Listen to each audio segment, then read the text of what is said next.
Hello, and welcome to another episode of Refuge in Conversation With. A quick reminder that this series we're going to be discussing some really sensitive topics around domestic abuse, stalking, and financial hardship. If you're affected by any of our discussions, please know support is available. You can contact the National Domestic Abuse Helpline on 0808 2000 247 from a trusted device. Refuge provides specialist support to people experiencing domestic abuse. On any given day, our services support thousands of survivors, helping them to overcome the impacts of abuse and rebuild their lives free from fear. This series of podcasts is looking at how the changes in technology are shaping the experiences of victims and survivors of domestic abuse. I'm Fran, and I'm the Economic Empowerment Manager at Refuge, and today I'm going to be chatting with Emma, the Vulnerability Lead at Payplan. Welcome, Emma. Hi, Fran. Thanks so much, and it's really lovely to be here today. Thanks, it's great to have you with us. So we're going to be speaking about all things economic abuse, debt and debt advice, and the role that technology plays in how we all manage our money. Refuge has had a partnership with Payplan since 2019. But before we get into all of that, Emma, do you want to tell us a little bit about what you do and what Payplan does? Yeah, of course. So Payplan are a free-to-client debt advice organisation, and we've actually been supporting clients in debt for well over 30 years now. But during that time, Payplan has changed and evolved to really consider the needs of our clients and how they want to access our service. You know, thinking about the pandemic and, of course, now the cost of living crisis, that has certainly driven all that different change. So ensuring we have a digital client journey now is really key. And of course, then making sure that that access is always safe. So, the work that we've done really over the last 5 years, that's really focused on making sure survivors of domestic and economic abuse who are struggling with debt can access the advice that we offer and support that they need, but making sure it's being done in the safest way possible. Just thinking about that, Fran, can you just explain a little bit more about how economic abuse is now defined and how it's really changed over time? Yeah, absolutely. So economic abuse is one form of domestic abuse. It's really just the interference with somebody's ability to acquire, use, or maintain their own money and resources. And it's a tool that perpetrators can use to create and to retain power and control over a victim survivor's life. And when it comes to the way we all make and manage and spend our money, the landscape has really changed quite dramatically over time, with trends away from the use of cash, developments in things like online banking apps and platforms, digital wallets, even payment through wearables. So the sector is really constantly changing and evolving, and our financial behaviours are really changing quite fast as well. And because of this, the way economic abuse is carried out and experienced is also changing. And these days, it's almost impossible for perpetrators to carry out economic abuse without using some form of technology. Thanks, Fran. That's really interesting. But with that change being so dramatic as you've just described, could you actually give some examples of what this really looks like in terms of what people can look out for? Because I'm sure for some people listening, they might not really know what economic abuse is. And for others, they just won't realise that they have been or even are experiencing economic abuse. And they just don't know what the signs are to look for.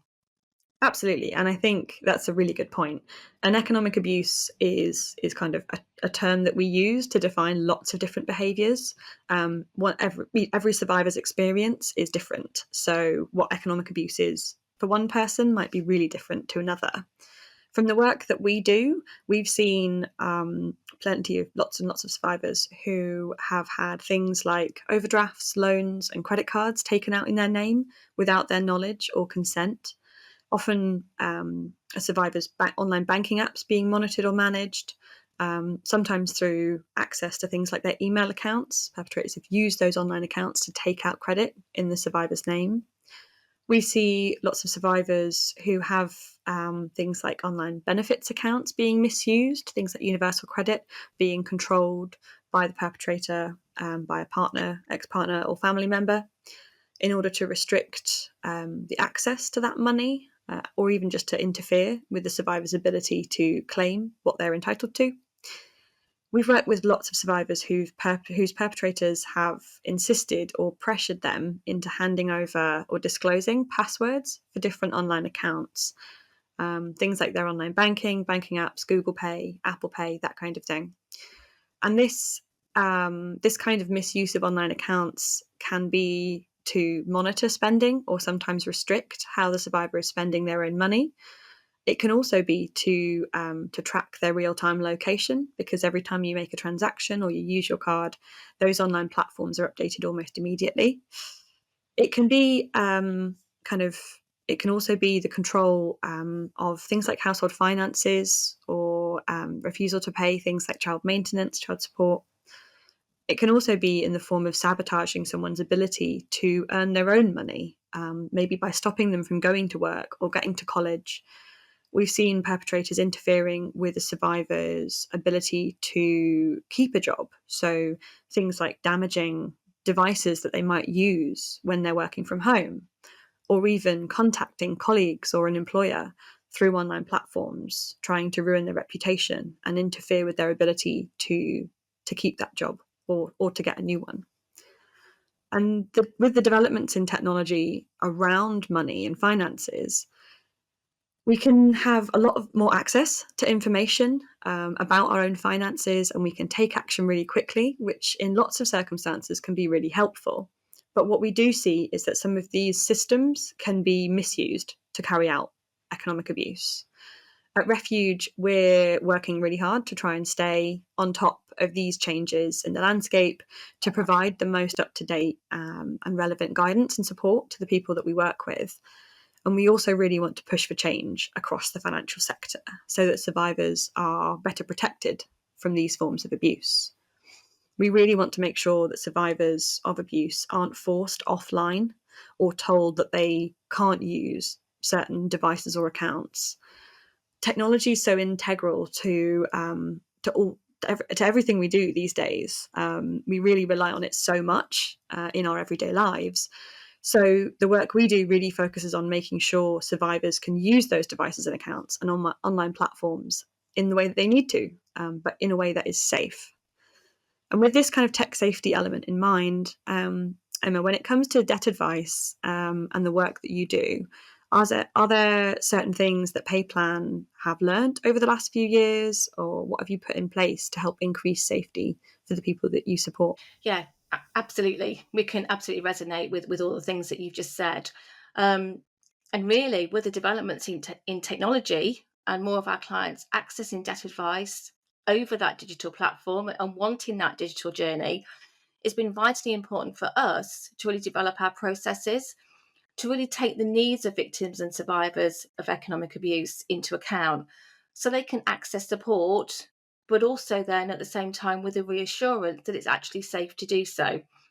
So I can give you some examples of what we've done. So we now have many referral and reciprocal partnerships in place for clients that are presenting with wider support needs. And that continues to evolve over time as well. And of course, one of those partnerships that we have is with Refuge. Now, Payplan and Refuge, we have a very robust and a co-designed, very bespoke journey in place where we initially looked at all the risks that could be present for a victim survivor of economic abuse. And then, of course, exactly how those risks could be mitigated.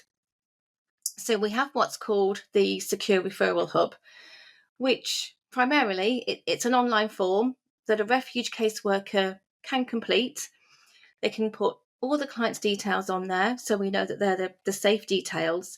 And they can also tell us exactly what a client's situation is, and therefore what further adjustments that we actually need to make to ensure that that client's safety isn't compromised at all. When we receive this particular referral then through the Secure Referral Hub, it goes straight into our special advice team. And that is a very ring-fenced team with highly trained staff that work with victims and survivors of economic abuse. And to give you some further examples of the adjustments that we can then go on to make, they would be made around different communication needs, of course, so how a client chooses to communicate with us and when it's safe to do so. And that will also be thinking about a safest day or the safest time to be able to communicate with us. And for some, that can be a really small window of time as well. So making sure that's really nailed down and we have that information. And of course, and then what method of communication somebody would choose. And that could as well include sending post to a trusted family member or a friend. So it goes to a care of address. So it's not intercepted by the perpetrator.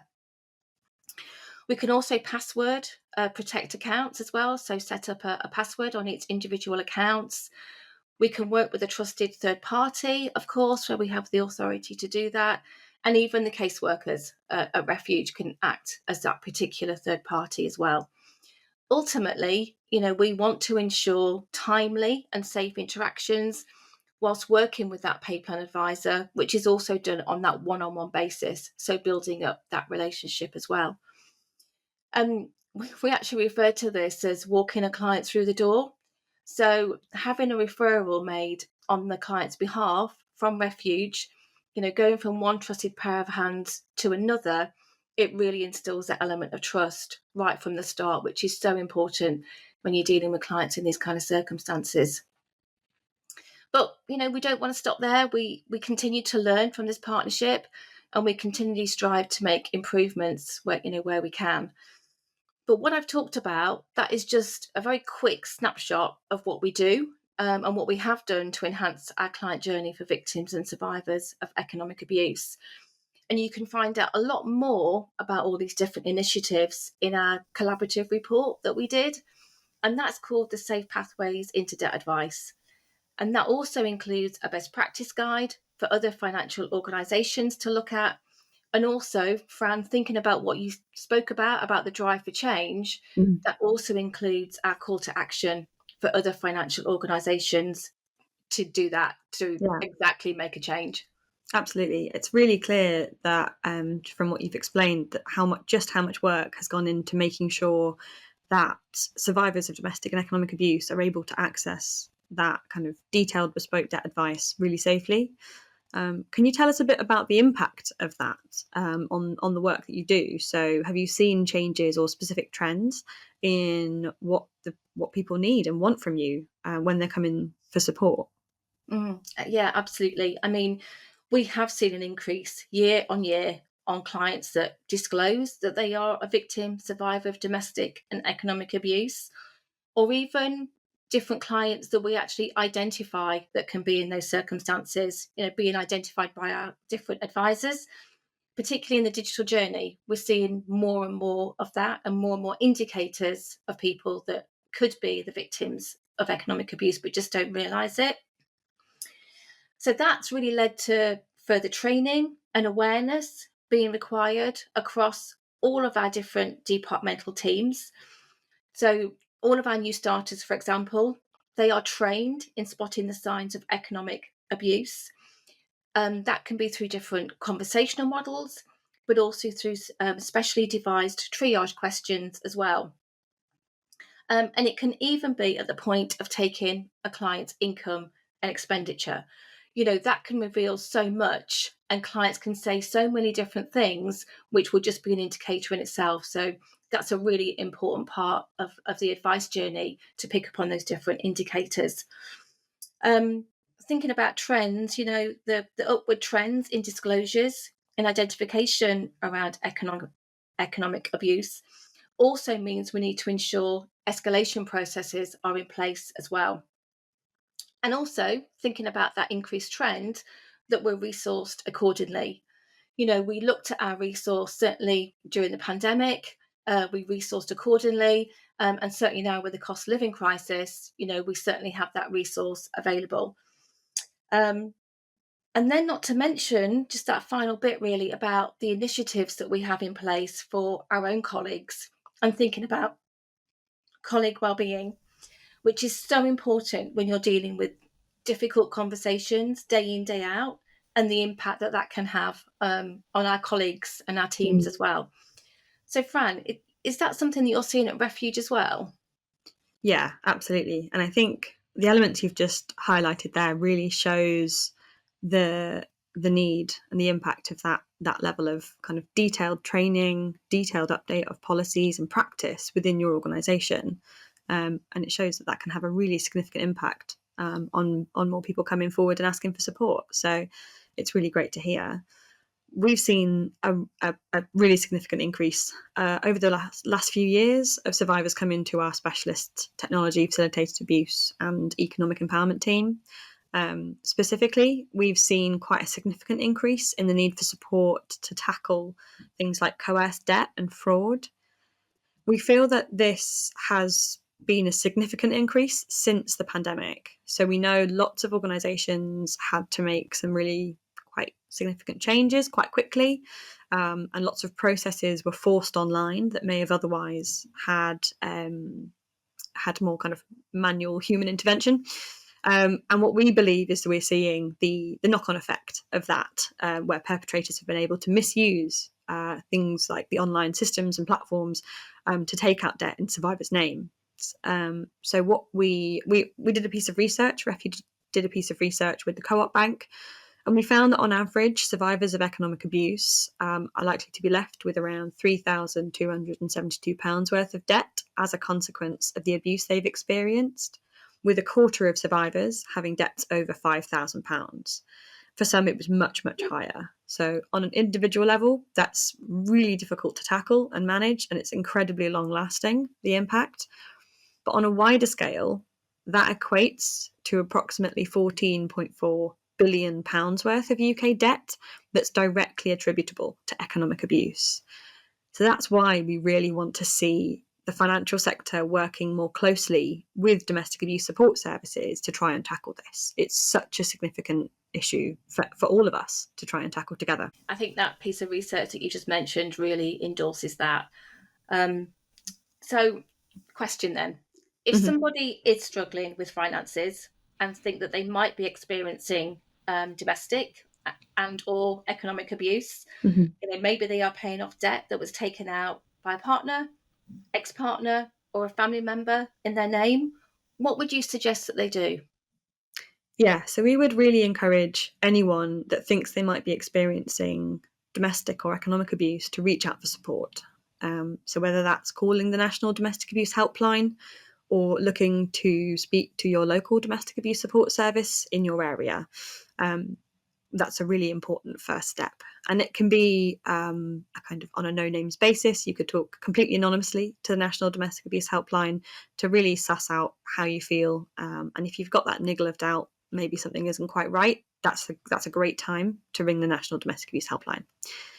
When it comes to tackling the impact of economic abuse, things like coerced debt and fraud, it can be really quite a scary process. We really don't want survivors to be struggling to make ends meet and paying off debt that they never agreed to, or that they took out under duress. At Refuge, we've got a dedicated economic abuse support team that can work with survivors to help them tackle those forms of economic abuse and to really help them and support them to explain their circumstances to the financial services and to get them to listen, because there are lots of mechanisms that do exist across the financial sector that can really help survivors to move forward, but they're often not advertised very much. And what we've seen is that with a bit of advocacy, with a bit of support from a domestic abuse support service or from a debt advisor, actually the outcomes for survivors can be dramatically different if we can really help them explain their own circumstances. If you want to know a bit more about economic abuse, what it can look like, you can take a look at some of the resources that we've got online. So Refuge has a tech safety website, and we've got some economic abuse pages there with information about things like how to speak to your bank or creditor about economic abuse, things around maximising your income, and how to report things like fraud and coerced debt. We really genuinely believe everyone has a right to be safe online. They have a right to privacy and also a right to use their own devices and accounts and manage their own money safely and independently. But we want to make sure that survivors are always doing that at a time that's right for them. So if, for example, somebody knows or suspects that their partner is monitoring things like their online banking, maybe they're worried what that person might do or say if they were to remove that access, we would really encourage those people to consider contacting the National Domestic Abuse Helpline or their local domestic abuse support service and discuss and consider their safety first. We want to make sure that any kind of action to secure those online accounts isn't going to potentially put someone at more risk. So we need to really carefully consider safety every step of the way. We know that survivors of economic abuse are quite likely to have significant debt, and we know that dealing with debt can be really quite a daunting task for a lot of people. They might worry about speaking to someone or reaching out, or kind of be concerned about the consequences of tackling that debt, or even just the thought of talking to someone about it can be quite scary. What should someone do if they're listening to this and they're a bit worried about the debts they have in their name? Okay. And that's a really good question. What I would say first and foremost is reach out and talk to somebody. Talk to somebody about what you're going through, the concerns you've got about debt and about financial difficulty, because not only is that going to be impacting your finances, of course, but the impact on your mental health as well will be huge.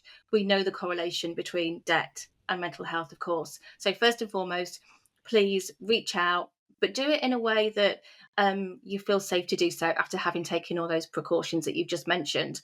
So because of that, we have worked really hard to make sure that we have lots of different communication methods in place so that clients can self-serve if they want to. They can come directly to us, of course, to access different support and different advice. So you can speak to somebody about your circumstances and really explore what your options are. So you can do that over the telephone with one of our advisors. So the telephone number to call is 0800 316 1833, and you'll be able to start talking to somebody about your situation. Phone lines are available 8 a.m. till 8 p.m. Monday to Friday, and 9 a.m. to 3 p.m. on a Saturday as well. But if it's a digital journey somebody prefers and wants to start that journey as well, again, because of safety reasons or they're worried about talking over the phone, then you can find support at Payplan at www.payplan.com. And that's how you can start the journey. And from there, you can do WhatsApp, live chat, whatever you want to do. So really does open up different, choices for you as well. And not to forget that we also have a partnership in place with Sign Video. So anybody that needs to use British Sign Language, we've got that full interpretation service in place, and also work with Language Line as well for people that do find, a foreign language that might be a barrier to accessing debt advice. So we have that in place as well. Brilliant. Thank you so much, Emma, for joining us. That's all we have time for today. Really appreciate your time and talking us through the different work that Payplan's been doing and how people can reach out for that debt advice. If anyone's been affected by the issues that we've covered today, you can call the National Domestic Abuse Helpline on 0808 2000 247 from a trusted device. You can also chat to our helpline advisors online, Monday to Friday from 3 p.m. till 10 p.m. If you need a BSL interpreter to access the helpline, those interpreters are available 10 a.m. till 6 p.m. Monday to Friday. And for more information on tech abuse and economic abuse, you can visit refugetechsafety.org. Thanks very much. Thank you.